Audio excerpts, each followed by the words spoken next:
Мұқағали Мақатаев. Үш бақытым. Ең бірінші бақытым халқым менің, соған берем ойымның алтын кенін. Ол бар болса мен бармын, қор болмаймын, қымбатырақ алтыннан нарқым менің.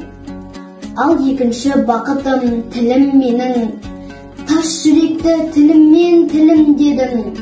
Кей-кейде дүниеден түңілсем де, қасиетті тіліммен түңілмедім. Бақытым бар үшінші отан деген, Құдай деген кім десе отан дерем. Оты сөнген жалғанда жан барсың ба, ойланбай-ақ келдағы отал менен. Түтін түтет, өз өрбі көгере бер, немерелер көбейсін, шөберелер. Жадымда ұста, жақсылық күтпегейсің, от емес, оқ сұрасаң менен егер. Үш бірдей бақытым бар алақанда, мені мұндай бақытты жаратар ма? Үш күн нұрын себеді аспанымнан, Атырау, Алтай, Арқа, Алатауға.